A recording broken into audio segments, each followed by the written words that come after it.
Oi, gente, sejam muito bem-vindos ao Pod Peito, podcast para falar de amamentação para além do óbvio. Comigo, Kelly Carvalho, Bianca Balaciano e Ana Zapponi. Vocês encontram a gente no YouTube, no Spotify. Sigam a gente no Instagram também para ficar por dentro aí de tudo que acontece nessa terceira temporada. E hoje eu tô muito feliz, muito animada por um encontro que foi milimetricamente organizado, calculado, pensado, muita antecedência, planejado, 6 meses negociando horários. Mas a gente vai receber aqui minha amiga, minha colega de trabalho. Nos formamos juntas, que é a Lilia Kuhn, fono. Obrigada, Lilia. Obrigada, gente. Bem-vinda. E é mentirinha, tá, gente? A gente grava no Rio de Janeiro. Por um acaso, a gente falou assim no direct do Instagram. Ela falou, tô no Rio. Eu falei, topa gravar. Vambora. E ela topou. Ela é difícil, super difícil, né? Ela falou… Acho que eu sou um pouco sociável, né? A gente marca café que não faz. Mas no Rio de Janeiro a gente Mas a se gente encontra. tá aqui, né? Porque o Rio de Janeiro é essa energia. O importante é que ela é geminiana, então rola esse caos geminiano entre a gente. Mas, Lília, obrigada por você ter topado esse convite de última hora. A gente trabalha bastante juntas, assim, né? A gente discute muitos assuntos e vocês podem perguntar, nossa, mas o que a Lília faz? O que tem a ver com o trabalho de amamentação? Mas eu vou deixar para você se apresentar e para você contar o que você faz.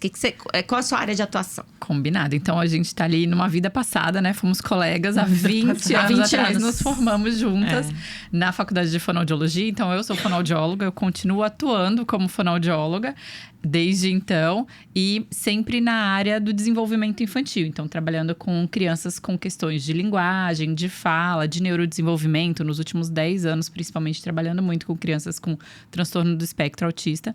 E a Kelly, então, trabalha comigo como parceira de trabalho num outro momento, né? Ela vê as crianças lá, pequenininha. E depois, dali um tempo, as mães procuram ela porque tem alguma dúvida ou tem realmente alguma questão real ali de desenvolvimento na criança. Eu não sei. Ela fala que quando tem dente já não é mais com ela, não é isso? Então, aí ela me encaminha essas crianças e a gente acaba trocando muito por mensagens, quase… Nunca presencial, mas sempre por mensagens, falando por áudio e tal, sobre o desenvolvimento infantil de forma geral. Aí, tô muito feliz de estar aqui com vocês. Esse foi um encontro super inesperado, quase que me convidei. Falei, onde você tá, Kelly? Fazendo o que no Rio de Janeiro? Eu vou, quero te ver, tomar um café, conversar. E tô aqui disponível para vocês, para conversar com vocês sobre isso. Eu acho que a gente podia começar do começo, assim, né, Lilian? Eu acho que tem uma coisa muito legal, porque geralmente quando tem encaminhamento, né? Então, sei lá, a pessoa me procura, a criança tem 1 ano e meio, ela fala, que ele não fala nada, ou será que é normal esse comportamento, né? Geralmente está relacionado à fala, ou a outras questões, né? Dorme de boca aberta, tá babando muito, ronca e tal, né? Mas muito mais relacionado à linguagem. Confesso que muito mais relacionado à linguagem, né? À fala, à linguagem. E é muito interessante, porque quando eu encaminho para a Lília, geralmente ela devolve assim, me conta um pouco dessa criança lá, né, quando nasceu, que é onde eu acompanho, né? Eu acompanho bebês que 48 horas, 5 dias, 2 meses. Meus pacientes mais velhos, às vezes, da amamentação, tem 3 meses, né, gente? Chega com 3 meses, eu falo, nossa, paciente bebê idoso chegando para mim com 3 meses, né? E é muito bacana perceber que o que acontece lá na primeiríssima infância, assim, né? Como a gente está falando, assim, desses primeiros meses, pode já ser sinal, eu acho, não sei se eu… Sinal de alerta, Sinal eu de diria. alerta, né? Então, assim, Lilian, eu acho que a primeira coisa, esse é um podcast de amamentação. Como que a amamentação, nesse começo de vida, pode influenciar tanto na fala quanto na linguagem? Aliás, se você quiser… Já começar a Diferenciando o que é fala e o que é linguagem, eu acho que é maravilhoso. Combinado, acho que é maravilhoso. Né? Então, vamos lá. A gente costuma chamar de linguagem tudo que é um sistema mais estruturado, né? A fala é uma parte da linguagem. Na verdade, a gente começa pelo maior, que é a comunicação, o maior campo. Quando a gente está trocando com outra pessoa, nós estamos nos comunicando, independente de ser pela fala. E daí já começa a primeira diferenciação. Não é porque não fala que não se comunica, né? Então, a gente pode se comunicar por escrita, por libras, por um sistema alternativo de comunicação, por gestos, pelo olhar. Eu tô falando com vocês estão assim, balançando a cabeça, dizendo que sim pra mim, né? E isso tudo é comunicação. Depois disso, a gente vai para vai afunilando, né? Então, vai para uma área menor, que seria a linguagem. Para a gente chamar de linguagem, tem que ter um sistema estruturado. Tem que ter regras, tem que ter uma convenção sobre aqueles símbolos que nós usamos, seja falado, seja escrito, seja desenho. Quando eu faço um gesto e todo mundo entende, ele faz parte de um sistema linguístico, um sistema de linguagem. E daí, dentro da linguagem, a gente tem várias áreas de estudos, né? Então, é a parte que vai falar das habilidades sociocomunicativas, que tem a ver com a pragmática, a parte que vai falar do vocabulário, que tem a ver com o léxico, né? A área de estudo que é voltada para o léxico, a organização de uma frase. Nós não falamos, por exemplo, no português, o verbo, depois o sujeito e depois o adjetivo, como é no inglês, o adjetivo primeiro, né? Isso tem a ver com a questão de regras gramaticais, as concordâncias verbais, nominais, tudo isso está dentro da área da linguagem. E a gente se comunica por vários meios, como eu disse, né? A gente pode ter diferentes sistemas de comunicação. Um deles, então, é a fala. Então, lá no finalzinho do funil, a gente afunila e chega na fala. A fala é o entorno, é o que dá concretude para essa linguagem, para todo esse pensamento, toda essa vontade de comunicar. Então, eu posso me comunicar pela fala ou por qualquer outro meio, seja libras, desenhos, fotos, enfim. E a fala é como a gente usa, então, para se comunicar oralmente. É como os sons que a gente produz, né? Então, o sistema de sons que a gente produz tem a ver com a fala, que é a área da fonologia. Não fonoaudiologia. Fonologia. Quando as pessoas buscam a fono, né? Buscam uma avaliação fonoaudiológica, elas estão muito preocupadas se a criança vai falar ou se a criança está com atraso de fala. Mas, na verdade, o que a gente costuma avaliar primeiro é como que está a comunicação dessa criança. E isso a gente consegue ver desde bebezinho. Por isso que quando eu volto lá para Kelly e falo, essa criança que veio aqui agora com 2 anos e meio e que não está nem falando, nem se comunicando, como que ela era lá bebezinho? Você lembra se ela já fazia contato visual? Claro que dentro da época esperada, né? Se ela já fazia contato visual, se ela aceitava o toque, se ela se acalmava quando a mãe falava já vou e tal, e ela tava no carrinho ou no bercinho, né? Se ela tinha esse reconhecimento da voz da mãe, porque tudo isso vai dando indícios pra gente das habilidades de comunicação dessa criança, que são primordiais para depois ela chegar num momento de falar. E nesse sentido, a amamentação é um benefício, Lilian? Sem dúvidas. Tanto para a questão motora, né? Porque eu acho que quando a gente fala de fala, a gente está falando de algo motor que vai acontecer. E tanto do trabalho dos músculos, né? Orofaciais. Além disso, também para a comunicação, né? Para a linguagem, que é outra coisa, né? Que é essa coisa de comunicar. Obviamente, o podcast, ele parte muito do pressuposto que a amamentação é importante, senão a gente não estaria aqui no podcast de amamentação. Sim. Mas que não é a única coisa que vai ter impacto. Nesse episódio, a gente está falando de fala e de linguagem. Mas do ponto de vista de evidência científica, de trabalho, assim, a amamentação, ela importa?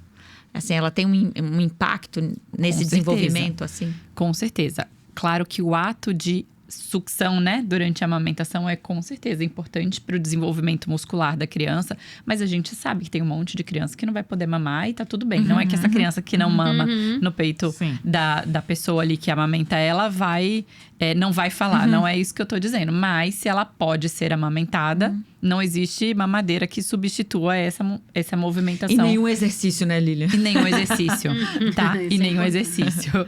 Não tem exercício e não tem bicos que substituam a amamentação. Mas para além dessa questão motora, do ato motor que a criança faz enquanto mama, a troca que existe ali de comunicação e de linguagem durante o ato de alimentar aquela criança, né? Seja por mamadeira, por sonda, por seringa, por copinho ou pelo próprio peito, é fundamental para embasar esses aspectos relacionados à comunicação. Que depois pode vir a fala ou não, né? A gente nunca sabe se aquela criança vai falar ou não. Apesar da gente ter sinais de alerta desde muito pequenininho. Eu acho que seria importante. Falar porque, desses assim, sinais. Eu acho importante. Entender a amamentação como uma forma de comunicação, eu acho que traz todo um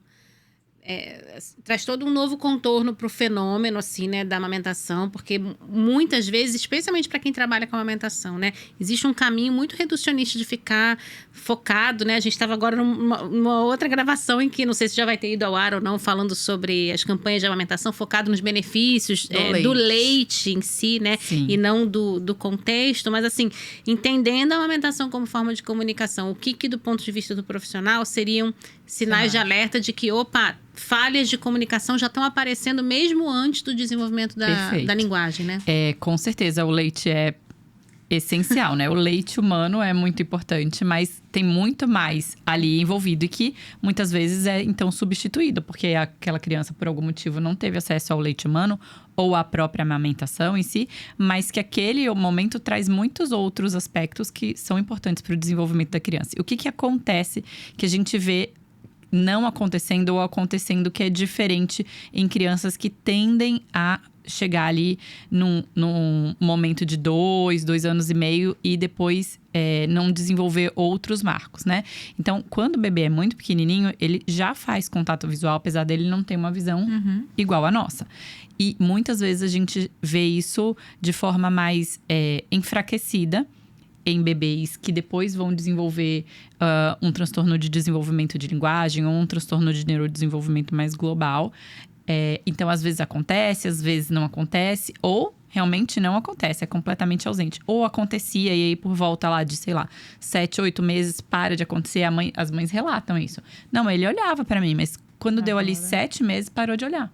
Tem uma explicação porque essa... Dentro do desenvolvimento cerebral mesmo, tem os momentos das podas neurais, né? Onde as crianças, todos nós perdemos algumas habilidades para fortalecer outras. Aquelas habilidades que não são importantes. Ou, quer dizer, as habilidades não. As áreas do cérebro que não são relacionadas a habilidades importantes vão sendo substituída por outras áreas que são mais importantes, que é o que a gente chama de poda neural. Essas ligações entre os neurônios, elas vão se modificando. E aí, ao longo da primeira infância, a gente tem alguns momentos de poda neural, em que a gente observa que essas crianças, então, vão perdendo habilidades nesse momento dessa poda, ou fica mais evidente. O que a gente espera de um bebezinho é muito pouco, né? Então, muitas vezes, esses sinais de alerta, eles já apareciam ali, mas óbvio que a mãe, o pai, a avó não percebiam. Até porque não sabiam que era importante ter aquele comportamento. E aí, a criança vai crescendo e as dificuldades vão ficando mais evidentes. E eles falam, não, mas olha, veja esse vídeo aqui quando ele era bebê. Aí, a gente vê o vídeo e a mãe chama a criança. E a criança não olha, ela tá ali entretida com o brinquedo. E não é esperado. O nosso cérebro, ele é desenvolvido pela natureza para ficar alerta o tempo todo para o social, né? A nossa bússola é o outro, não é o brinquedo. Não é o copo, não é o sapato da pessoa. Então, já tem estudos assim com o aparelho de eye tracking que acompanha o olhar da criança e para onde a criança está olhando, e estudos com irmãos de crianças que já têm diagnóstico, irmãos mais novinhos, que eles veem que o bebê já pequenininho, o bebê que tem um risco ali para esse desenvolvimento atípico, ele já, bebezinho, não olha pro olho da mãe, ele não olha pro irmão que tá brincando ali, ele tá olhando, por exemplo, você tá na minha frente, né, Bianca? Em vez de olhar pra você, eu tô olhando ali, ó, pro quadro que tá atrás de você. Isso, E 3, 4 meses? É isso que muito pequeno, Mas muito. geralmente as famílias começam a observar algo que faça a te procurar, geralmente com que idade? A Kelly falou de bebês idosos, né? Então, pra ela, 3 meses é idoso. Quando eu me formei lá há 20 anos, primeiro que a gente nem aprendeu sobre autismo, especificamente, né? Na nossa faculdade. Mas, enfim. Nem sobre a Nem sobre a amamentação. Naquela época, as famílias com 5 anos, depois de não falar nada, vinham procurar. Agora, bebê de 1 ano e meio já é considerado tardio. Então, assim, óbvio que a gente não fecha um diagnóstico num bebê de 7, 8 meses. Mas já é possível fazer uma intervenção para diminuir esses gaps e fortalecer essas habilidades que estão enfraquecidas nesse bebê. O que é importante pensar? No sorriso social. Então, o bebê sorri para você. A gente sabe que por volta dos 2 meses, os bebês começam a sorrir, né? Sim. Sorrir verdadeiramente. Porque antes ele só tem um estímulo de reflexo. Se a gente cutuca do lado da boca, ele vai fazer uma boquinha de sorriso, mas ele não está sorrindo exatamente. Por volta dos 2 meses, ele começa a fazer esse sorriso social. Se ele tem 6 meses e ele não sorri para a família, para a mãe, para o pai, já é um sinal de alerta, já é uma bandeira vermelha para o desenvolvimento dele. Eles começam a balbuciar uns sonzinhos aleatórios que não tem nada a ver com nada, tipo gagagagagagagá, né? Bem pequenininhos também. por volta de 4, 5 meses já começa. E isso vai se refinando para chegar lá por volta de 8, 9 meses, que ele já tem mais controle de postura, começar a falar mamã, mamã, pra mamãe, toda vez que vê a mamãe, pá, pá, pá, pá, pro pai, quando vê o pai, já é direcionado, né? E já tem diferenças nos sons que fala. Uma criança que tá com 9 meses e que não emite nenhum som, ou que emite só sons iguais, e independente da mãe estar ou não ter ninguém na frente dele, é uma criança que tem um sinal de alerta para o desenvolvimento de linguagem. A criança cedo, que né? é muito cedo, sim, é sim. muito cedo. Mas é muito interessante ver que essas crianças que têm uma intervenção muito cedo, elas desenvolvem muito bem. Olívia, Engraçado que você tá falando isso, eu me lembro da minha experiência, né? Meu filho nasceu com torcicolo congênito, o pessoal já sabe disso tudo. E teve uma fase que comecei a ficar preocupada porque eu chamava o Guga e ele não me atendia. E foi por volta dessa idade, 8 meses, 9. E eu comecei a filmar, eu mostrei para pediatra, e tinha aqueles grupinhos que as mães levam as crianças.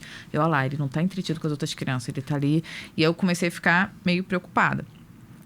E aí, quando ele tava com 1 ano e 4 meses, 1 ano e 5, ele não falava mamãe, não falava nada. Aí tem a crendice, né? Da primeira água de janeiro. Já ouviram falar disso? Da chuva, não é? A primeira chuva Já do ouvi falar ano. da água no ovo, na caixa do, pinto, ovo. que Então, limpia na boca. Tem a Já ouvi falar primeira nisso. chuva do ano pra criança que não fala. Aí a criança falando tem que. espaçono. Aí a criança tem que beber essa água, entendeu? Aí o que a avó fez? Coletou lá e botou pro Guga tomar, porque o Guga não Só falava. a poluição, velha. A Maio, água junho, da... julho, agosto, setembro, outubro, novembro, dezembro, janeiro. O Guga tava com 1 ano e 8 meses. E aí, levei na fono. E ela foi... E é interessante que você tá falando isso, que ela falou assim, Ana... Aí ela explicou isso, da questão da comunicação, do sorriso. Ela falou assim, ele Tem tudo Se isso. comunica. tem tudo isso, ele se comunica. Vamos fazer um exame auditivo? Porque eu acho que a questão aí é a audição. E não deu outra. Tipo assim, ele tava... Muito importante. Tinha uma questão auditiva. E ela falou, mas que bom que você me procurou muito cedo. Porque a maioria das mães só vão procurar depois dos 2 anos de idade. E essa questão auditiva pode influencia impactar, muito. né? Eu queria perguntar isso pra Lilian hoje, porque assim, hoje a gente tem esses dois opostos, né? Em algumas áreas, a gente já falou aqui, né? Tivemos na outra temporada a Adriana Lacombe, inclusive osteopata e tal. Em algumas áreas a gente tem a impressão de que as famílias estão over, né? Tipo, virou agora uma saga moda. ensandecida de procurar 1 trilhão de profissionais desde que o bebê nasce. E olha pro bebê, não fez esfinge, não fez não sei o que. E as pessoas têm um exagero nisso também, né? Já na área da fono, da linguagem e tal, a gente percebe, desculpa, que ainda é muito forte essa crença de que cada um tem sua hora, uma hora vai falar. E aí, existe ainda essa coisa das pessoas esperarem para procurar? Sim. Ou quando as pessoas chegam para você, quem é que indicou? Como é que... Conta um pouquinho de como tá hoje, Acho que vale né? a pena Isso. falar Da da audição Sim. e depois responder A audição é batata, assim, gente. Acho que não tem uma criança que eu fale assim... Veja a audição que não está com otite, né? Que não está com secreção. Principalmente em São Paulo, que é um lugar louco, temporalmente falando. Não só, né? Mas o clima é caótico lá. E muitas vezes a gente não olha para a audição. As pesquisas mostram que dentro desse desenvolvimento, com 9 meses, as crianças que não escutam, que nasceram surdas, elas param de emitir vocalização. Olha! Porque antes, essa vocalização é puramente estimulação sensorial. Então, ela vocaliza para sentir na garganta. E daí começa a ser uma estimulação auditiva também, né? E comunicativa também. Mas se ela não ouve, ela para de ouvir, ela começa a ter outras sensações. Porque daí ela já engatinha, não sei o quê. Ela começa a ter outras sensações no corpinho. Então, a vocalização para de acontecer também. Não faz mais sentido para ela. E aí, a gente percebe que começa o grande atraso de comunicação nas crianças que não escutam. Porque a criança pode, exatamente como seu filho, né? Se comunicar super bem, interagir, tal. Até porque ela vai compensando em outras áreas. Mas ela não ouve. Então, ela não vai conseguir desenvolver a fala. Dentro dos protocolos de saúde do Brasil, tem o protocolo de saúde auditiva. Então, quando nasce, faz o teste da orelhinha. Se falhar, tem que repetir. Depois tem todo um acompanhamento. Porque a gente quer pegar essas crianças logo muito novinho para colocar aparelhinho, né? Então, bebezinho de 1 mês já com aparelho, se precisar. Ou fazer uma intervenção de tomar um antibiótico. Fazer uma limpeza lá no ouvidinho e ficar tudo bem. Mas sim, tem muita crendice ainda de que cada criança tem seu tempo. Ele é assim mesmo. Ele não fala, mas ele é inteligente. E tá certo, tudo bem. A ausência de fala não significa ausência de inteligência. Mas ele precisa se comunicar. Se ele não vai conseguir se comunicar pela fala, que tenha um outro meio que seja universalmente compreendido, né? Conhecido. Porque também não adianta... Eu já recebi uma criança uma vez, 3 anos. A criança fazia assim, apertando assim, e ela queria dizer que ela tava... que ela queria a cor laranja. Laranja. Aleatório, eu acho que tem a ver com espremer, sei lá. Um gesto que ela instituiu ali dentro da família, que todo mundo entendia, mas que só servia pra família. Entendi. Outro dia chegou uma criança de 5 anos, chorando. O que aconteceu? E ele fazia assim pra mim, eu falava, gente, o que aconteceu? Bateu a cabeça, sei lá. Não, ele queria a boina dele. O bonezinho, que ele gosta de andar com o boné. A mãe não deixou ele levar o boné, enfim. Não dá pra gente adivinhar. E aí vai criando frustração. Aí entra a questão de comportamento agressivo. Não consegue socializar e tudo mais. Então, é muito importante que a gente saiba que as crianças são diferentes mesmo. Que cada criança vai ser mais habilidosa em uma área e menos em outra. Mas que existe dentro de um grande sistema de pesquisas, de evidências científicas, marcos que são esperados. Ele tem 8 meses e a gente espera até os 9. Beleza, mas não vai esperar até os 12. Isso, então, isso funciona para tanta coisa, né? Então, por exemplo, se você tem pra andar, né? Se você tem uma criança que às vezes anda com 10 meses, a outra andou com 1 ano e 2, a outra andou com 1 ano e 4. Mas se não anda com, sei lá, 2. Acho que 1 ano e 8, né? 1 ano e 6, né? É 1 ano e meio, você já fez. Cadê, fisioterapeuta? Salva nós. Mas eu acho que é com 1 ano e 6, você começa a falar... Cara, deixa eu investigar o que tá acontecendo. Porque existe um marco. É que a gente chama de janelas, né? Tem a janela que você espera os marcos. Mas pra fala e pra linguagem... As pessoas são mais complacentes. E qual seria, assim... eu recebo muitas pacientes que, né, atendi, tipo Kelly. E me retornam, tipo, meu filho já tem 2 anos e ainda não forma... Ainda não fala, só fala mamamã, só fala papá. Às vezes até antes, Ana. Essa semana eu recebi assim, 1 ano e 4. Tem 1 ano e 4, mas eu tô em dúvida. Encaminhei pra Lili porque essa mãe vai embora do Brasil. Mas ela falou, tem 1 ano e 4, Kelly. Eu acho que ele tá atrasado. Ou que tá com 2 anos e não fala e tá tudo bem. Em que momento que vale a pena você ligar uma luzinha do tipo... Considerando, né, dentro desse processo aí de desenvolvimento de comunicação, linguagem, fala que a gente tem os marcos, tem a janela, assim. Então, é claro que se é uma criança que a gente já sabe que tem alguma deficiência, né? Se nasceu, sei lá, trissomia do 21, se nasceu prematuro. Tem vários fatores que vão influenciar pra gente ter essa flexibilidade da janela. Mas o que a gente espera é que primeiro as crianças vocalizem bem pequenininhas. Então, por volta de 3, 4 meses, elas já começam a vocalizar. Aí, essa vocalização vai refinando pra virar balbucio mesmo, que são aquelas sílabas duplicadas com sentido, com diferença para quando é a mãe, quando é o cachorro, quando é o pai, quando é a avó, por volta dos 6 até uns 9 meses. Daí isso vai sendo cada vez mais especificado, porque vai virando um sistema muito de sons da nossa língua. Quando a gente nasce com possibilidade de produzir qualquer som. E tem diferença de língua para língua. Conforme ela vai ouvindo mais, ela vai aproximando dos sons da nossa língua. Por volta de 1 ano, a gente já espera 12 meses que as crianças falem as primeiras palavrinhas. Mamã, papá, au, au, vovó. Claro que elas não vão falar com sons tão refinados como a gente fala. Mas fala fofó. Às vezes já fala direitinho, né? Fala vovó mesmo. E aí, do 1... até os 3, a gente espera que esse grande boom de linguagem aconteça para quando ela chegar nos 3, ela conseguir formar frases longas de 4, 5 palavras. Dentro desse processo aí de 1 para os 3, eles vão do 0, quase assim, né?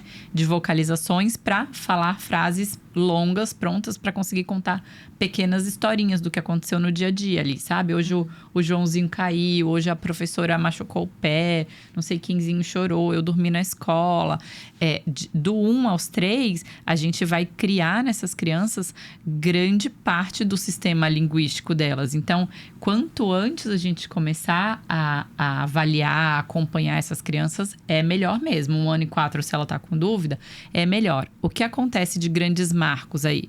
1 começa as primeiras palavras, 18 meses, né? Então, 12 meses. 18 meses tem aquele boom, que parece que a cada minuto a criança tá falando palavras novas. Com o seu filho deve ter sido um pouquinho mais tarde. Mas, assim, parece que você não consegue mais acompanhar o surgimento das novas palavras. Eu falo que tirou a soneca, voltou com o software atualizado, né? Aí, novas palavras. 1 ano e 8 meses, isso. 1 e 6, né? Que daí são 18 meses. Aí, nos 2 anos, a gente espera que ela já forme 2 frases de 2, 3 palavras. Então, mamãe quer, au, não, água sim, né? E sempre mais palavras do cotidiano dela, das comidinhas que come, as pessoas que vê, os brinquedos, os lugares. Dos 2 aos 3, essas frases começam a ficar cada vez mais extensas. E o tipo de comunicação também muda, né? Então, se antes ela falava muito para fazer pedidos, agora, por volta dos 2, 3, ela fala para te mostrar alguma coisa. Ela fala para fazer perguntas. Papai, cadê? Né? 2 aninhos, já tá falando assim. Para contar coisas que ela viu, que ela vivenciou na sua ausência. E aí, com 3 anos, é aquela criança que, assim, ela vai lá na padaria, ela pede um pão pro moço que nunca viu ela. E o moço entende, apesar das trocas que ela tem. Porque dos 3 aos 5, que vai acontecer? Uma melhoria dos sons que ela produz. Para quando chegar no 5, ela conseguir falar como um mini adulto. Né? Então... E o que eu percebo muito também é uma divergência, às vezes, na forma da rede de apoio, né? Então, tem a rede de apoio paga, que é a creche, a rede de apoio paga, que é a babá.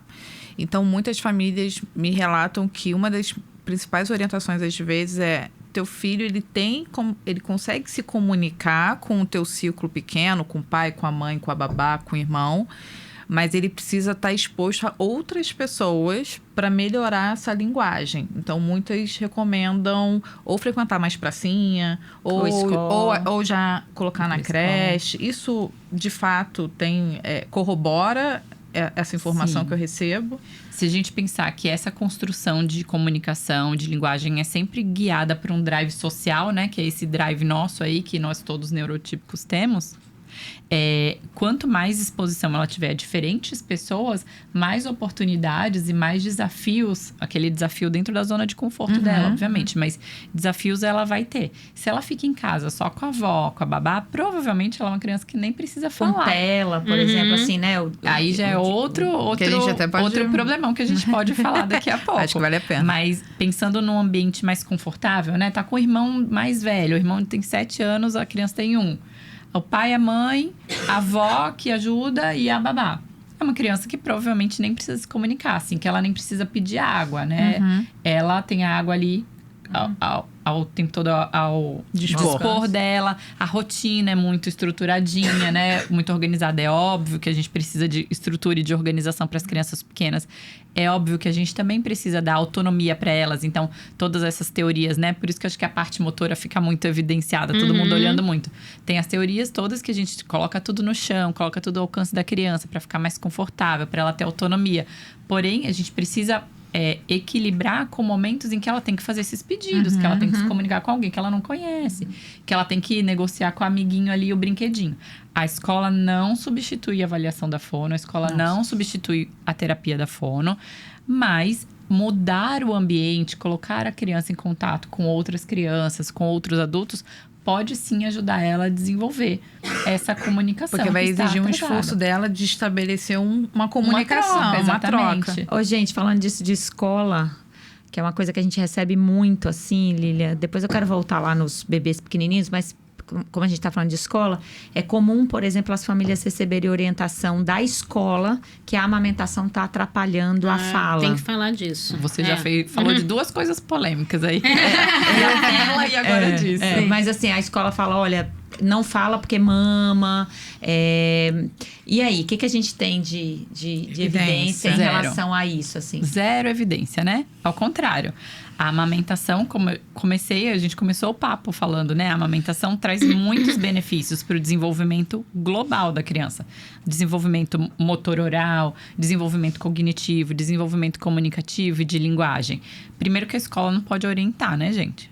Convenhamos que a escola não deveria orientar nada em relação à amamentação. Temos milhares de ótimas consultoras de amamentação para isso, tem os pediatras, mas não existe nenhuma evidência de atraso de fala relacionada à amamentação. Nem com o tempo de amamentação. A gente vai precisar fazer um corte desse... Talvez você queira repetir essa frase. Porque a gente vai precisar fazer um corte disso, né? Lembra que isso aí a gente vai ter que botar a gente bota no Instagram. A manchete do jornal. Lília, fala aí. Repita. Não existe nenhuma evidência de que a amamentação tardia é a causa de um atraso de fala, ou de linguagem, ou de autismo, ou de qualquer outra questão que a criança tenha. Outro dia eu recebi até uma família que o menino já era maiorzinho, 3 anos e meio. A moça faz marketing, ela cuidava das minhas redes sociais. E ela falou, Lilian, posso conversar com você sobre o meu filho? Ele tem 3 anos e meio, eu ainda amamento, tá super legal pra gente, pra mim, pra ele, tá tudo ok. Mas a Fono diz que ele não fala até hoje porque ele mama. E eu, oi? A fono. Que ela levou na tipo fono. Tipo assim, ela foi pra fono, não foi nem a escola, entendeu? Desculpa, me ajuda a te defender. Dá pra cadeirada, né? Posso dar cadeirada na fono, né? Da tenda, corre aqui. E como eu era fono e tal, ela sabia, ela pediu. E aí, gente, passou um tempinho, o menino foi diagnosticado com autismo. Imagina, né? Não era amamentação. Óbvio que não. Ao contrário, né? Na amamentação ele ainda conseguia manter um vínculo com a mãe. A gente falou de escola há pouco tempo atrás, mas tem outros profissionais também que, se a criança mama, isso é a justificativa de todas as questões que estão atrapalhando ali a funcionalidade. Né, se não come, se é tímido, se não socializa, se não fica com ninguém, isso aqui. A culpa é da amamentação, Como se as crianças que não mamam também não tivessem esses problemas, né? Porque as crianças que não mamam também muitas vezes têm esses problemas. Com certeza, na até entrada maiores, da escola. Né? Exato, né? Muitas vezes até maiores porque não mamaram. Mas vira um bode expiatório, assim, né? A amamentação. Então é importante a gente divulgar essa informação. A minha filha mamou até 3 anos e 6 meses. Se ela pudesse, eu acho que ela mamaria até hoje, né? Ela tem 5. Eu tô vendo ela mamando nessa caneca. Vou mandar foto pra vocês. Viciada que ela vai mamar na caneca. E eu lembro muito de eu conversar com ela, tem asma, né? E eu conversar com a nutricionista dela e falar assim: será que é porque ela tá mamando? Será que as coisas que eu como? E a nutricionista maravilhosa falou: não, Lilian, se ela não mamasse, teria sido muito pior, né? Porque daí a gente fala do poder do leite e do poder de tudo que foi passado em termos de vacina, tipo vacina de Covid, aquelas coisas todas que a gente já vivenciou aí. E é isso pra tudo, né? A amamentação, na verdade, é um fator protetivo para o desenvolvimento adequado de linguagem, para o desenvolvimento adequado da fala, para o desenvolvimento adequado da cognição, das habilidades sociais. É completamente absurdo qualquer pessoa profissional da área da saúde ou da educação ou familiar pitaqueiro, né? Palpiteiro, dizer que é por causa da amamentação que aquela criança tem alguma questão. Eu acho que o raciocínio vem porque se você entende a amamentação como uma forma de comunicação, se a criança não fala, o raciocínio do profissional, que é um raciocínio que eu acho que é raso, né? Que assim, ela tá usando a amamentação como uma forma de linguagem, né? E não tá desenvolvendo uma forma mais robusta, que seria a linguagem verbal. Mas, na verdade, assim, quando a amamentação, ela é uma propulsão para desenvolver e não alguma coisa que... Porque ela é uma forma mais primitiva de comunicação, né? E se a gente está desenvolvendo, na verdade, você está refinando esse dado. Então, é um pensamento meio raso, agora, né? Lilian, a Kelly pontuou e você falou da questão da amamentação, que a comunicação já começa desde muito bebezinho, o olhar, a visão. E aí a Kelly puxou um pouco da tela. Eu imagino que vale a pena a gente falar da tela um pouco mais pra frente. Mas eu fico pensando também muito na realidade muito comum, tipo, rotineira, do uso de celular enquanto você tá amamentando. Eu acho que dificilmente alguém hoje em dia amamenta... Não usa, né? E não usa o celular. É a realidade. Tem algum estudo, algo que evidencie que, ok, é meio que impossível a gente falar que vamos viver antes dos smartphones e agora o tempo inteiro você vai estar ali olhando o teu filho. Até 2 anos ou mais. Até 2 anos e você tem que respirar, imaginar coisas lindas e sorrir pro teu filho sorrir. Tipo assim, é no mundo mágico de Bob que isso acontece. Sim. E também... Obviamente, não vai ser o tempo inteiro você está amamentando olhando o smartphone. Em que medida a gente pode colocar esse equilíbrio, né? Esse balanço? Exatamente. O que tem de evidência científica? Equilíbrio é a palavra, né? O uso de... Deixa eu só responder para a Bianca antes, né? Falando dessa relação rasa. A amamentação, durante a amamentação, a comunicação acontece, né? Então, se a criança, ela precisa ocupar o tempo dela, que ela poderia estar socializando com outras crianças, com a própria mãe de outras formas, brincando e tal, com o pai, enfim... mamando o tempo todo, então aquela criança que puxa a mãe o tempo todo, isso já é um alerta pra gente de que algo não vai bem. Ou no ambiente, porque às vezes é o ambiente, né, gente, que é insalubre e a criança foge pro peito da mãe porque ela não quer ver nada. Eu lembrei aqui de quantas vezes eu fingi que a minha filha tava mamando assim, cobri só pra não ter que conversar com ninguém, sabe? Tipo, eu tô na casa de alguém. Muito bom. Não, posso falar agora. Aí eu Eu me escondia debaixo do pano, assim, com ela, fazia um cabelo. Nossa, se eu não colocar esse pano, ela não mama. A menina dormindo, não tava mamando nada, eu só fingindo, assim. Aí eu ficava fingindo, dormindo Gente, também. fica a dica. Fica a dica, A gente olha que também vai maravilha. fazer esse corte. Dica. Se você não quiser na conversar, festa de Natal, você socializar, a gente vai vai... mamando. Eu preciso ir lá pro quarto da mamar pra ela. A gente gravou um mamando. episódio sobre pitaco. Tem, Natal, esse aí pode esse aí é entrar. uma boa, verdade. Mas é claro que se é uma criança de, sei lá, 2 anos e meio, que ela... O tempo todo que ela tá no parquinho, ela quer ficar mamando, algo está acontecendo e o problema não é a amamentação. A amamentação é o porto seguro daquela criança, é o que tá protegendo aquela criança para o pouco de saúde mental que ela tem, de saúde nutritiva, enfim. Tem outras questões ali. E a amamentação é que tá cuidando, ponto, né? A amamentação é a âncora para aquela criança ali. Então, por que ela tá precisando mamar tanto? A pergunta tem que ser essa. Não o contrário, né? Vamos tirar o peito dessa criança que vai tudo se resolver. Aí a criança vai ladeira abaixo de novo, e né? na consulta de desmame, Lilia, que são crianças dessa idade, né? Porque eu acho que a gente, na consultoria, a gente entra ali no comecinho e depois a gente entra ali na fase, né? Tem a volta ao trabalho, que eu acho que a volta ao trabalho, que a gente atende bebês entre 4 e 6 meses, também já é uma oportunidade. A gente faz muita consulta online, então às vezes a gente não vê a criança na consulta online. Mas eu gosto de falar sobre linguagem nessa consulta dos 4 meses. Então como é que é? Ele já fica de boa, né? No colo da avó, do pai, da babá. Essa babá já conseguiu fazer ele dormir, por exemplo. Ele brinca. O que ele gosta de brincar? Então, essa é uma coisa... Pode ser porque eu sou fono e me interesso Perfeito, tem um pouco de fono dentro de você. Né? Ainda tem um pouco de fono de linguagem. Mas você vai falando, eu fico pensando, deve ser tão legal trabalhar com isso que a Lilia trabalha. Já tô quase mudando de área, né? Ah, meu Deus. Muito bem. Nossa, deve ser tão gostoso trabalhar com isso. Mas, assim, é uma coisa que passa pela minha consulta, né? Como é quando você precisa sair agora que ele tem 4 meses? Você consegue tomar um banho sem que ele se desespere? Isso já é esperado para um bebê de 4 meses. Sim. Né? Que ela saia do campo de visão e que o bebê se distrai. Não, ele chora copiosamente. Eu falo, opa, peraí, vamos ver o que tá acontecendo, né? E na consulta de desmame, que daí eu acho que é quando a gente finaliza o nosso trabalho de amamentação, essa é uma pergunta que entra muito, né? Como brinca, como que ele come, o que ele gosta de comer, como é a relação dessa criança na escola. Se você tá no parquinho com ele, como funciona, né? Porque isso também já dá indício. A Cris, né, Machado, a Cris, ela fala muito de desmame de crianças desde alterações sensoriais, passando aí pelos atrasos de linguagem, autismo e tal. Acompanho. E a Cris fala, né? Ela fala assim, eu tenho uma anamnese exatamente para entender como isso funciona, pra gente não partir do pressuposto que é só sobre a amamentação. Mas, às vezes, o comportamento na amamentação, ele dá indício que essa criança precisa ser encaminhada, por exemplo, né? Sim. E eu acho isso fantástico da gente entender, cara. É perfeito. Eu acho que todo mundo vocês poderiam fazer aí um novo curso sobre como olhar para essas outras questões da criança, né, do desenvolvimento infantil, quando vocês estão fazendo uma consulta sobre a amamentação, porque nunca é só amamentação. Nunca é isso, né? Falando sobre Kelly, já pegando o gancho da Kelly, né? Quando você tá amamentando uma criança, claro, um recém-nascido, ele não tem muito controle de corpo, então ele não vai conseguir fazer nada. Mas tenta amamentar uma criança de 6 meses sem olhar pra ela. Ela vai te morder, seu peito. Ela te bate. Ela vai te bater, ela vai parar de chorar. Dá um tapão no celular. Ela vai dar um tapão no celular. Puxa o cabelo. Zune. A partir dos 6 meses, ele já tem um controle motor suficiente pra mexer o corpinho ali e de falar, oi mãe, tô aqui, né?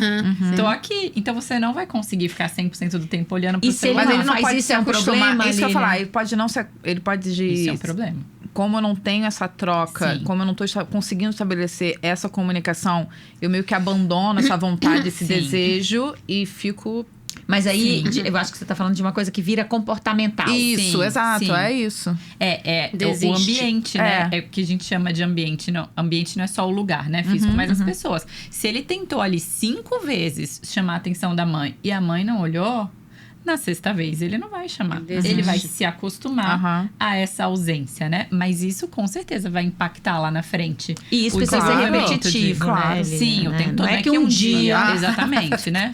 Não é, porque senão a gente não poderia amamentar, por exemplo, dormindo, que causaria um problema de exato, desenvolvimento da criança. Ótimo, Quando ótima dormindo, colocação. você não tá olhando, E, né? e eu quero te perguntar o oposto, né? Porque agora eu me lembrei de uma história, eu não tô lembrando direito. Eu acho que é aquela profissional do Meu Bebê e o Autismo, a Polly, que ela percebeu que o filho não prestava atenção e ela colocou uma luz. Não foi ela que fez isso? Era isso que eu ia perguntar. Ela apagava. Ela é maravilhosa. É muito bacana, né? Mas assim, ela percebeu que o contato visual era difícil com o filho, e aí ela teve. Não sei se na época ela já trabalhava. Eu lembro que essa história ficou na minha cabeça. Ela apagava a luz na hora de amamentar e botava uma luz no centro do rosto dela. Pra chamar a atenção Pra chamar dele, atenção. né? Mas assim, e eu achei isso maravilhoso. Não sei se isso já é uma estratégia, porque eu não conheço absolutamente nada dessa. E quais sou as totalmente estratégias leiga, né? que a gente poderia Exato. sugerir na É isso que eu ia consultoria? perguntar, para fortalecer esse contato visual quando ele não existe.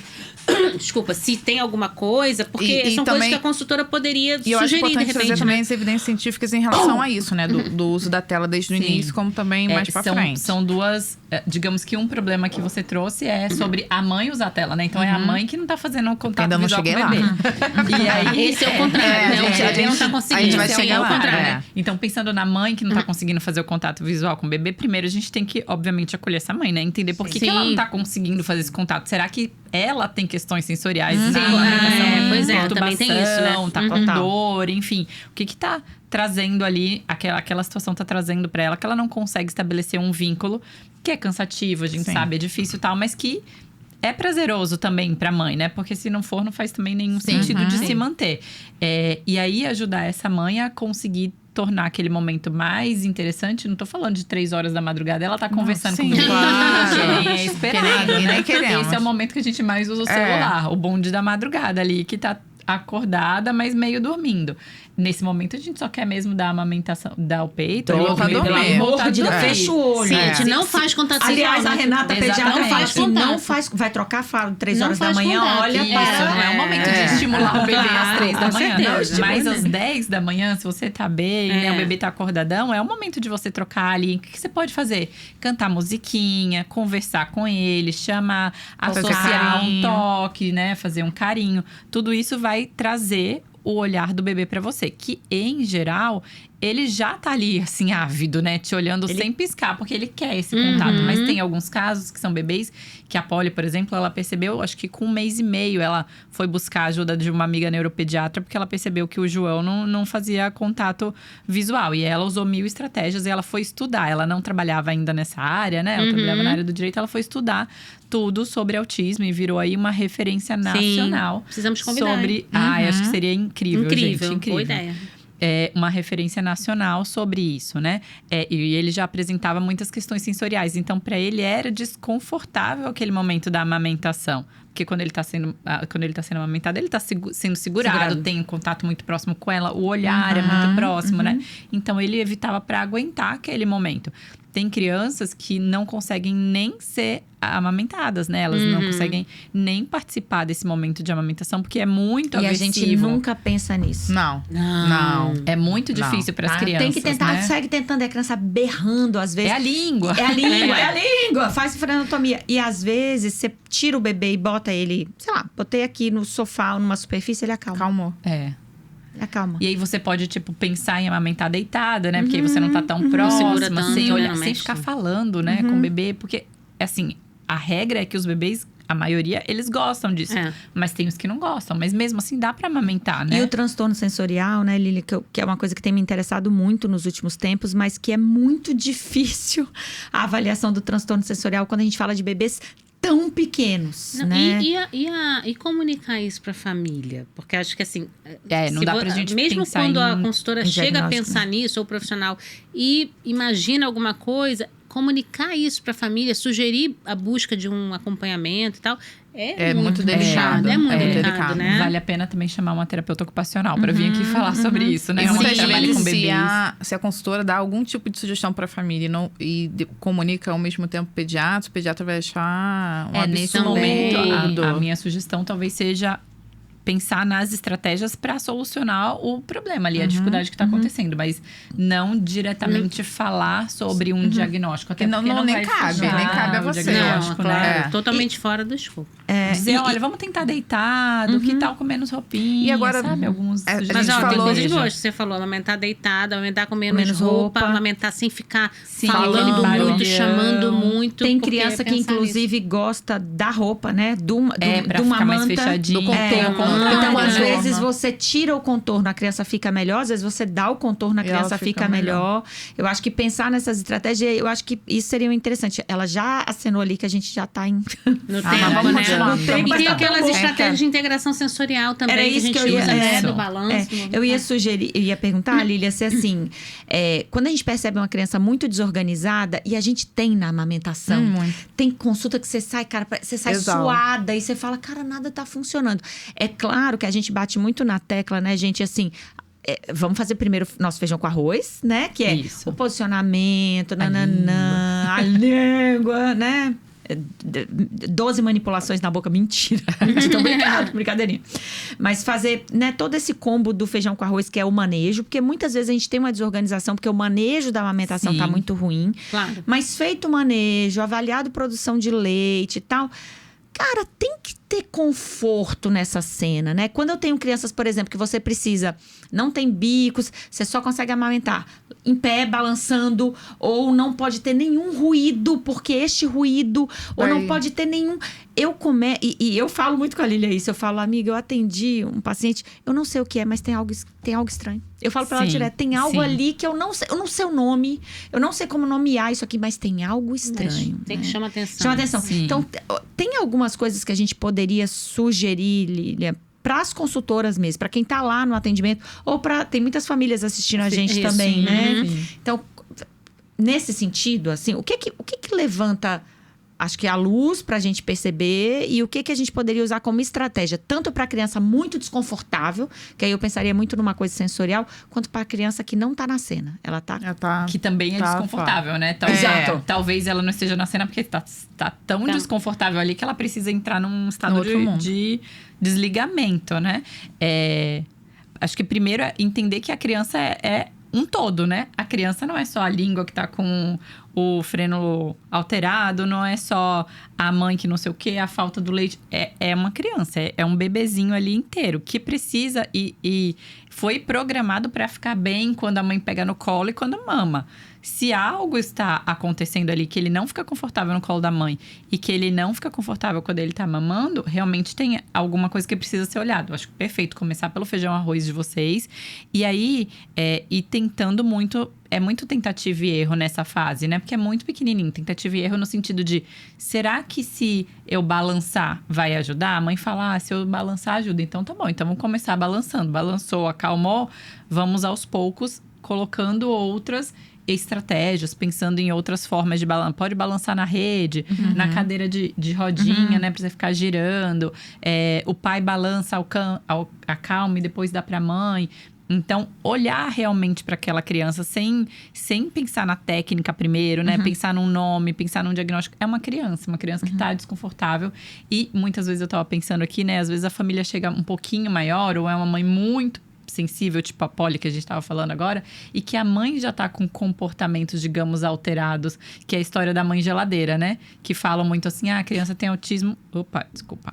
A mãe tem autismo porque... A criança tem autismo porque a mãe... causou isso, que era uma mãe geladeira, uma mãe pouco afetiva, uma mãe que olhava. Nossa, mãe geladeira, chama nunca ouvi. teoria da mãe geladeira. Nunca ouvi Muito essa expressão. antigo, muito Psicanálise, antigo, mas Nossa. existe. Teoria da mãe geladeira. A mãe geladeira e agora não- depois virou a mãe trabalhadora, né? Que exato. a mãe saiu é pra sempre trabalhar. a mãe, é sempre a culpa da mãe. Óbvio, Aí né? a criança ficou Gente, autista. eu nunca ouvi. Da mãe Porque geladeira. a Eu não mãe sabia disso. não tinha interação. O que as pessoas começavam a ver? Que aquelas crianças com desenvolvimento atípico não tinham uma forte interação com a mãe. Então, a mãe também não tinha uma forte interação com a criança. Eles acharam o quê? A culpa Que é da mãe. aconteceu primeiro. A mãe não interagiu, claro, a criança que não dúvida. evoluiu, a criança ficou com autismo, não sei o quê. Mas, muitas vezes, a mãe não tá respondendo depois de milhões de tentativas. Que é aquilo que você falou, né? A criança tenta, não consegue, ela vai parar. A mãe também.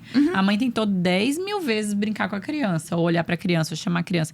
A criança não deu a menor bola, a mãe também desencanou, né, Sim, gente? Ser sim. humano. É relação, né? É Então, relação. são dois, é né? sempre a Tem pelo relação, menos né, dois. Kelly? Então, também, quando for olhar pra essa criança, olhar pra essa mãe e entender o que está causando aqueles comportamentos que a mãe está demonstrando, né? Se a mãe que está com dificuldade de amamentar, se a mãe está com dificuldade de interagir com a criança, o que será que aconteceu antes, né? Se a mãe tem outros filhos, como que tá na relação com os filhos? Não assim, filosofando demais, né, gente? Mas no concreto ali, no comportamento da mãe. Sim. O que pode ter causado aquele Qualidade comportamento. vínculo, né? A frequência dessas questões, né? Agora, só para finalizar falando da tela, então, né? A mais pra tela com frente. os pequenininhos. Pois é. Isso, por favor. Infelizmente, vamos precisando dar um... Mas fala da tela. Os pequenininhos, e às vezes é muito pequeno mesmo. Você falou mais pra frente, mas às vezes eu vejo assim, gente. Tipo, bebê de 3 meses assistindo Galinha Pintadinha Sim. no restaurante. Sim. Não, eu um dia tava andando Que no acontece, shopping, né? High Society aqui do Rio de Janeiro. Um bebê, devia ter 3, 4, com um tablet Pendurado. plugado, No carrinho. acoplado no bebê, conforto, de tão Gente. pequeno que era aquela criança. Isso me Crime, gera... né? Deveria chamar E aí, uma foi assistência esse social. momento, subi a escada rolante e fui almoçar com a minha mãe. E aí, de novo, uma outra criança um pouquinho maior, devia ter 1 aninho, com tela.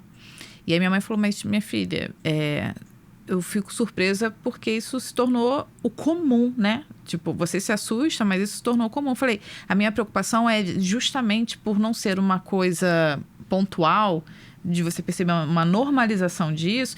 Aí eu falei, mãe, repara, a pessoa está conversando com a outra pessoa e a criança está totalmente à Isolada. parte do comportamento, comunicação, da sociabilização daquele evento. Então, ela está totalmente à parte. Ela estava trocando desenho, assim... totalmente alheia que fala? Alheia. Alheia ao que estava ao redor. O que será dessa geração? Porque não é apenas aquela criança, entendeu? É toda uma geração que está perdendo esse tipo de sociabilização, de comunicação, de argumentação, de frustração. Então, eu tô falando demais, mas... Perfeito, é isso mesmo, né? Até como mãe você já tem essa noção. Primeiro que as sociedades brasileira, americana, tal, de pediatria, eles falam, até os 2 anos, 0, gente, 0. Bebê, até os 2 anos, não precisa de tela.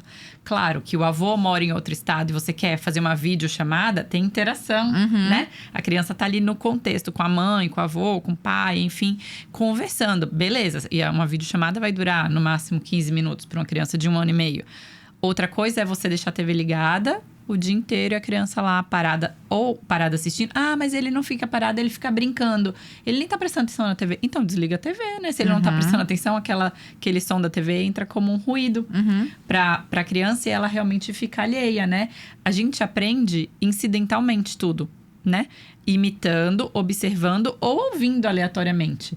Se a gente tem um estímulo que está atrapalhando a observação, a imitação e a pegar no ar essas palavras, essa comunicação, esses atos, você vai estar causando um obstáculo para o desenvolvimento do seu filho. E assim, principalmente na pandemia, que claro, foi aquele horror, né? Depois da pandemia, muitas crianças com atraso de linguagem, atraso de desenvolvimento, que eram por causa desse ambiente mais empobrecido de estímulos. Os pais tinham que trabalhar, não tinha jeito, mas assim, as crianças ficavam muito expostas. E eu acho que desde então, normalizaram, né? É normal. E deixa ele aqui no celular enquanto a gente tá conversando, porque assim ele não atrapalha. Eu só vou alimentar se estiver vendo. Só alimenta se estiver vendo. Então a criança não tem nenhuma consciência do que tá acontecendo ao redor dela. Ela não tem nenhum modelo de como fazer as coisas, né? Porque a gente vê a mãe fazendo, vê o pai fazendo e imita. Ela não tem isso. Ela não tem atenção à conversa do outro. Sabe aquela criança que, tipo, você nem falou aquilo, mas o seu filho, né? Você nem falou, mas ele pescou ali, porque ele ouviu, que ele estava ouvindo. Isso é muito importante para o aprendizado, porque a gente não consegue ensinar todas as palavras, todas as ações para as crianças. Então, a gente precisa que a criança esteja dentro de um contexto social. Tudo é aprendido dentro do contexto social. Além disso, os malefícios, né? Outros, as pesquisas já mostram. A alteração de atenção, alteração de memória, alteração de cognição, gente. Assim, tem rebaixamento de QI mesmo, se as crianças ficam expostas mesmo à tela, assim, muito tempo. As crianças têm um imediatismo agora, que daí já é, né, causando ansiedade, né? A geração da ansiedade aí, que tem muitos livros já falando sobre isso, por causa dessa exposição excessiva. Antigamente, a gente tinha que esperar, sei lá, 3 horas para assistir o show da Xuxa. Agora a criança vai lá no YouTube, coloca lá, tchau, tchau. E aí, além disso, vai acessando outros conteúdos que não agregam em nada, né? Que não ensinam nada para a criança, que não são adequados para a faixa etária. Então, tela é o horror do horror. A partir dos 2 anos, a possibilidade de exposição vai aumentando gradativamente. Então, dos 2 até os 5, se eu não me engano, é por volta de 1 hora por dia. Idealmente repartido em vários tempos, né? Em vários intervalos, blocos ali. E sempre que possível na televisão, porque tá mais longe. A televisão tá ali rolando, mas assim, tem todo um ambiente aqui que tá acontecendo. Coisas que a criança consegue pescar também. Tá aqui. Quando tá aqui, assim, tá assim, né? Tá ali totalmente. É justamente pra apagar. A gente dá o celular quando a gente quer apagar. Não tô dizendo que eu nunca dou também, né? A gente dá mesmo, mas equilíbrio, de novo, né? O equilíbrio é essencial. E, inclusive, né, Lília, quando a gente pensa, tem um monte de mãe solo, tem gente Precisa que, cara, dar é mesmo. aquilo ali pra ela Exato. conseguir fazer a comida, é aquilo ali pra ela conseguir tomar um banho e tal, né? Sim. Às vezes nem necessariamente você vai conseguir, eu como mãe de uma criança de 5 anos, seguir ao pé da letra de Exato. recomendações, Mas acho que né? é bom senso. Mas é o saber, bom né? senso do tipo, beleza, preciso fazer tal coisa, fazer comida, vai assistir um episódio de Patrulha Canina. Eu fiz até um post, tipo, viva a Patrulha Canina. Porque era uns 40 minutos Eu que eu falo que é conseguia babá fazer. eletrônica, Que né? eu conseguia Na fazer, verdade, 40 é, minutos. é verdade, Há uma é isso. grande diferença uma criança, na época, meu filho com 3 anos, ser exposto à Patrulha Canina 2 episódios, de uma criança que todo dia fica 3 horas 3 e... meses com o iPad grudado. ou só. E aí, na hora que vai no pediatra, já coloca na sala de espera um desenho pra ele ficar quieto na cadeira. Aí, pra você conseguir falar com o pediatra, você coloca a criança pra assistir uma tela. Mas eu acho que é bom senso, um né, contraponto. gente? O equilíbrio. Exatamente. E o hoje, equilíbrio. cada vez mais cedo, né? Então, acho que é isso. Você vê um bebê de 3 meses com um tablet pendurado num bebê conforto. Não, Então, acho não que, tem acho que como, tem, né? e aí, é isso. Você pensa numa criança mais velha que mama e que tá vivendo nesse ambiente que é tela o dia inteiro, mas a culpa é da amamentação. Mas a Sim. culpa é da amamentação, tem que desmamar, né? Ai, muito bom. A gente ficaria aqui. adorei. Também, Muito adorei, bom. ótimo, gostei muito. Deu foi até muito bom. vontade bom. de trabalhar nessa área. Meu Deus! Eu com vontade de fazer no outro episódio de pós-graduação. E eu querendo trabalhar com linguagem. Oh, meu Deus. Não, eu Lilian, tô na minha. obrigada. Gente, sigam a Obrigada, Lilian gente. nas redes sociais. Muito bom. Pois é. A Lilian tem muito conteúdo. Fala qual é o teu Falo. Insta. O meu Insta é Lilian, KUHN.fono. E ela tem muito conteúdo, ela faz vídeos curtos, assim, de orientação. Tem uma coisa que você faz que eu amo, Lilian, que não necessariamente é a criança que vai ser seu paciente, né? Às Nunca, vezes a gente. né? A Lilian faz muito. A Lilian São faz as muita famílias, orientação né? parental. Então, às vezes, pessoas que estão em outros países, a Lilian faz uma orientação do que essa pessoa pode fazer. Porque a terapia, nada substitui a terapia fonoaudiológica, mas a terapia fonoaudiológica, ela tem um período, né? É. E aquilo continua em casa, continua na escola. A Lilian vai na escola, conversa com os professores, conversa com outros Maravilhoso profissionais. isso. É muito legal o Se a trabalho gente pensar dela. num trabalho de comunicação, a gente está se comunicando o tempo todo com muitas pessoas. Então, não é um trabalho de 50 minutos. Só na consulta, Na né? consulta que eu vou É. resolver. E muitas vezes é isso. A pessoa está em outro lugar que não tem fono, não tem disponibilidade. Não tem esse tipo de eu preciso Olha como ensinar a as tela famílias. ajuda, tá vendo? A tela ajuda. tela ajuda. viu? Se for um conteúdo educativo, interativo, né? Até a terapia online Exatamente. funciona. Super. Mas tem que ter o equilíbrio, não pode ser uma criança Bom muito senso, pequena, né? Claro. Então, normalmente, na verdade, com as crianças muito pequenas, é puramente com as famílias o trabalho. Ai, muito obrigada. Muito Amei. obrigada. Você Obrigada. ficaria falando aqui obrigada. eternamente. Tem dos assuntos, cara. Eu acho que você tem que ter um podcast, inclusive. Meu Olha a Deus, ideia. olha aí. Meu Deus do céu. já Obrigada, pensou? Lilian. Tchau, Obrigada, gente. gente. Obrigada. Até a Beijos. próxima.